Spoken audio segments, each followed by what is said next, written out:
بسم اللہ الرحمن الرحیم۔ السلام علیکم۔ حضور نبی کریم صلی اللہ علیہ وآلہ وسلم دنیا میں تشریف لائے تو آپ کے نور سے جہاں جگمگا اٹھا۔ آپ صلی اللہ علیہ وسلم نے انسانوں کو کفر و گمراہی کی تاریکی سے نکال کر اور ایمان و سنت کے نور سے روشنی بخشی، گناہوں کے دلدل سے نکال کر نیکیوں کے سیدھے رستے پر چلایا۔ آپ صلی اللہ علیہ وسلم کے اس دنیا میں تشریف لانے کا عظیم ترین مقصد لوگوں کی اصلاح ہے۔ کفر و گمراہی اور بدعمالی اور بدعتواری کی وادیوں سے بھٹکے ہوئے انسانوں کے دین، عقیدے اور اعمال و اخلاق کی اصلاح فرمانے کے لیے رب کریم نے پیارے آقا صلی اللہ علیہ وآلہ وسلم کو شمع ہدایت بنا کر بھیجا۔ حضور اکرم صلی اللہ علیہ وآلہ وسلم کو اللہ پاک نے حکمت کاملہ عطا فرمائی اور تبلیغ دین اور اصلاح انسانیت کے لیے حکمت بھرے انداز اپنانے کا حکم ارشاد فرمایا۔ چنانچہ ارشاد ہوتا ہے، اپنے رب کی راہ کی طرف بلاؤ پکی تدبیر اور اچھی نصیحت سے۔ نبی کریم صلی اللہ علیہ وآلہ وسلم نے اس ارشاد ربانی پر کامل طور پر عمل فرمایا۔ آپ نے عمدہ حکمت عملی سے غیر مسلموں کو دین اسلام کی دعوت دی، یوں ہی مسلمانوں کے عقائد و اعمال اور اخلاق کی بھی کمال حکمت و تدبیر سے اصلاح فرماتے رہے۔ چنانچہ مختلف مواقع پر مسلمانوں کی اصلاح کے جو عمدہ خوبصورت انداز پیارے آقا صلی اللہ علیہ وآلہ وسلم نے اختیار فرمائے، ان میں سے کچھ روشن نوی طریقے آج میں آپ کے ساتھ شیئر کرنے جا رہا ہوں۔ نمبر 1، علم نہ رکھنے والوں کی شفقت سے اصلاح۔ اگر کوئی نماز یا دیگر کسی بھی معاملے میں علم نہ ہونے کی وجہ سے کوئی غلطی کر بیٹھتا تو کریم و شفیق آقا صلی اللہ علیہ وآلہ وسلم نرمی اور شفقت سے اصلاح فرماتے۔ چنانچہ حضرت معاویہ بن حکم رضی اللہ تعالیٰ عنہ بیان کرتے ہیں، میں حضور انور صلی اللہ علیہ وآلہ وسلم کی اقتداء میں نماز پڑھ رہا تھا، اتنے میں کسی کو چھینک آئی، میں نے نماز ہی میں یرحکم اللہ کہہ دیا۔ لوگ مجھے نظروں سے گھورنے لگے، میں نے کہا تمہیں کیا ہوا، مجھے کیوں دیکھ رہے ہو؟ اس پر لوگ اپنی رانوں پر ہاتھ مارتے ہوئے مجھے چپ کروانے لگے، میں خاموش ہو گیا۔ نماز مکمل ہو گئی تو پیارے آقا صلی اللہ علیہ وآلہ وسلم نے مجھے بلایا،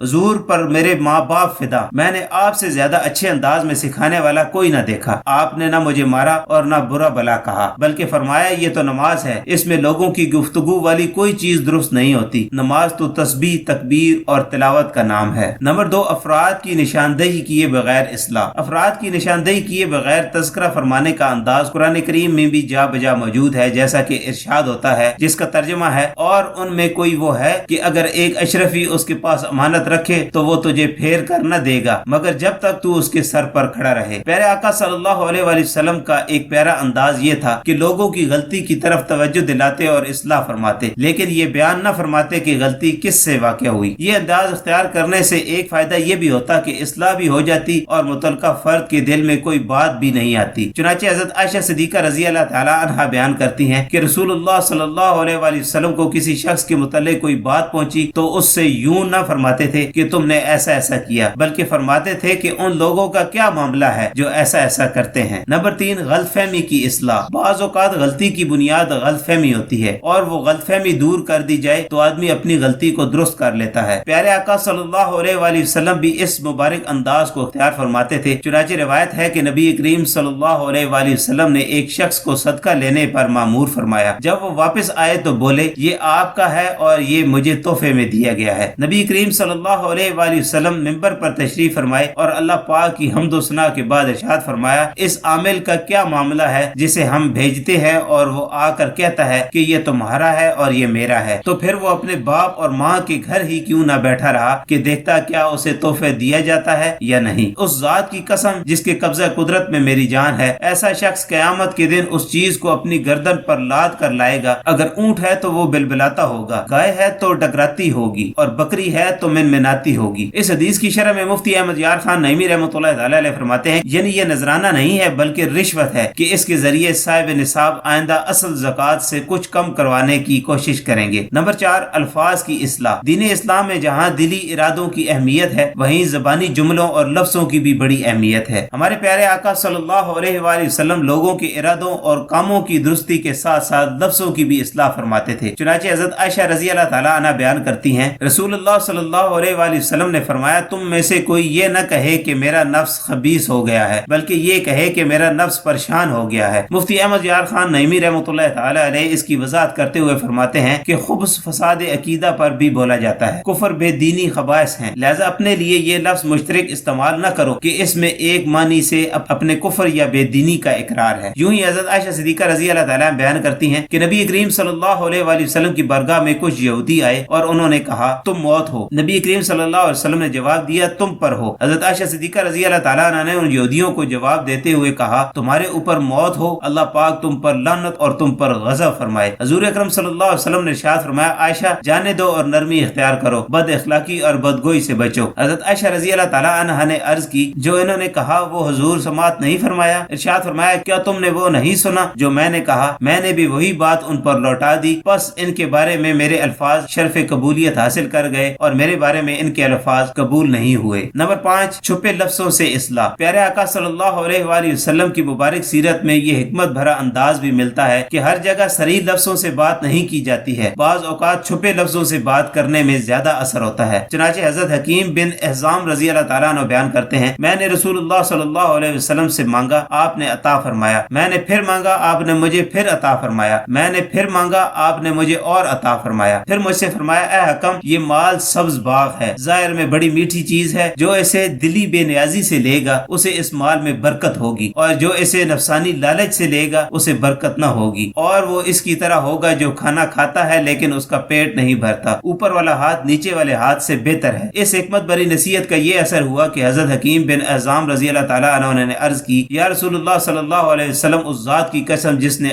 آپ کو حق کے ساتھ بھیجا ہے میں دنیا سے جانے تک آپ کے سوا کسی سے کچھ نہ مانگوں گا۔ چنانچہ اسلام کے پہلے خلیفہ حضرت صدیق اکبر رضی اللہ تعالیٰ عنہ حضرت حکم رضی اللہ تعالیٰ عنہ کو مال دینا چاہتے تو وہ انکار کر دیتے تھے۔ پھر جب اسلام کے دوسرے خلیفہ حضرت فاروق اعظم رضی اللہ تعالیٰ عنہ نے انہیں مال دینا چاہا تو بھی انہوں نے انکار کر دیا۔ نمبر 6، دور اندیشی کے پیش نظر اصلاح۔ نبی کریم صلی اللہ علیہ وآلہ وسلم حکمت کا سرچشمہ ہے، جیسا کہ ارشاد فرماتے ہیں یعنی میں حکمت کا گھر ہوں، لہذا رسول پاک صلی اللہ علیہ وسلم کے ہر فرمان اور عمل میں حکمتیں ہیں۔ حضور اقدس صلی اللہ علیہ وآلہ وسلم دور اندیشی کے پیش نظر بھی اصلاح فرماتے تھے۔ چنانچہ حضرت انس رضی اللہ تعالیٰ عنہ بیان کرتے ہیں حضرت انشا رضی اللہ تعالیٰ عنہ نبی کریم صلی اللہ علیہ وسلم کے ایک حد خواں یعنی اونٹوں کے لیے نغمہ گانے والے تھے اور وہ خوش آواز تھے۔ نبی کریم صلی اللہ علیہ وآلہ وسلم نے ان سے فرمایا انشا چھوڑ دو، کچی شیشیاں نہ توڑو۔ مفتی احمد یار خان نعیمی رحمۃ اللہ تعالی علیہ اس حدیث پاک کی شرح میں فرماتے ہیں یعنی میرے ساتھ سفر میں عورتیں بھی ہیں جن کے دل کچی شیشی کی طرح کمزور ہیں، خوش آوازی ان میں بہت جلد اثر کرتی ہے اور وہ لوگوں کے گانے سے گناہ کی طرف مائل ہو سکتی ہیں، اس لیے اپنا گانا بند کر دو۔ مفتی احمد یار خان نعیمی رحمۃ اللہ تعالی علیہ اس حدیث پاک کی شرح میں فرماتے ہیں یعنی میرے ساتھ سفر میں عورتیں بھی ہیں جن کے دل کچی شیشی کی طرح کمزور ہیں، خوش آوازی ان میں بہت جلد اثر کرتی ہے اور وہ لوگوں کے گانے سے گناہ کی طرف مائل ہو سکتی ہیں، اس لیے اپنا گانا بند کر دو۔ یہ فرمان تا قیامت عورتوں کے متعلق ہے، ورنہ صحابیات کے متعلق فسق و فجور کا وہم بھی نہیں کیا جا سکتا۔ مقصد یہ ہے کہ مرد عورت کو گانا نہ سنائے، اسی طرح عورتیں مرد کو گانا نہ سنائیں، اس سے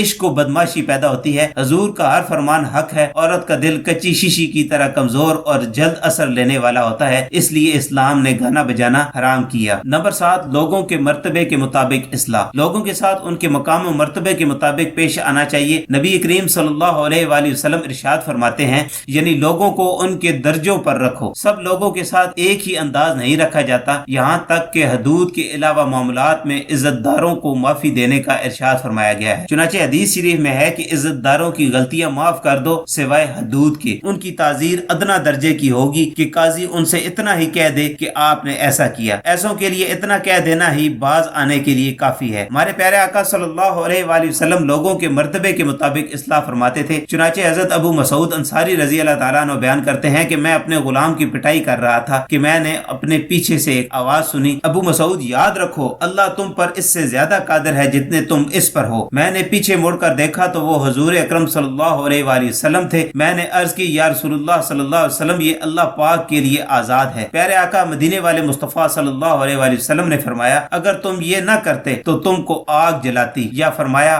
آگ پہنچتی۔ نمبر 8، غلطی کی نشاندہی فرما کر اصلاح۔ آدمی غلطی سے تبھی رجوع اور پرہیز کرتا ہے جب اسے غلطی کا علم ہو۔ حضور نبی کریم صلی اللہ علیہ وآلہ وسلم کا مبارک انداز تھا کہ آپ غلطی کی نشاندہی فرما کر اصلاح فرماتے تھے۔ چنانچہ حضرت عائشہ رضی اللہ تعالیٰ عنہ بیان کرتی ہیں کہ ایک چھوٹے قد والی عورت آئی، پیارے آقا صلی اللہ علیہ وآلہ وسلم تشریف فرما تھے، میں نے آپ کے سامنے انگوٹھے سے اشارہ کیا کہ یہ چھوٹے قد والی ہے۔ نبی کریم صلی اللہ علیہ وآلہ وسلم نے فرمایا تم نے اس کی غیبت کی۔ نمبر 9، عقیدے کے متعلق غلطیوں کی اصلاح۔ نبی کریم صلی اللہ علیہ وسلم لوگوں کی اعتقادی اور فکری غلطیوں کی بھی اصلاح فرماتے تھے، جیسا کہ زمانہ جہالت میں لوگ کہتے تھے کہ سورج اور چاند کو تب گرہن لگتا ہے جب کسی عظیم ہستی کی موت ہوتی ہے۔ چنانچہ عہد رسالت میں جس دن شہزادہ نبی حضرت ابراہیم رضی اللہ تعالیٰ عنہ دنیا سے رخصت ہوئے اور اسی دن سورج کو گرہن لگ گیا تو تو لوگ کہنے لگے ابراہیم کی وفات سے سورج کو گہن لگا ہے۔ رسول کریم صلی اللہ علیہ وسلم نے ارشاد فرمایا سورج اور چاند کو کسی کی زندگی اور موت کی وجہ سے گہن نہیں لگتا۔ سورج اور چاند تو اللہ پاک کی نشانیوں میں سے دو نشانیاں ہیں، جب تک گہن دیکھو تو نماز پڑھو اور بارگاہ الہی میں دعا کرو۔ معزز سامعین، پیارے آقا صلی اللہ علیہ وآلہ وسلم کی تمام حیات مبارکہ ہی اصلاح و ہدایت کا نور ہے۔ آپ اپنی مبارک ظاہری زندگی میں لوگوں کے دین و مذہب، عقائد و خیالات اور اعمال و اخلاق کی اصلاح فرماتے رہے۔ اصلاح امت کے بہت رنگا رنگ پھول اور خوشنما گلستان ملتے ہیں، یہاں ان میں سے گنتی کے چند ہی پھول پیش کیے گئے ہیں۔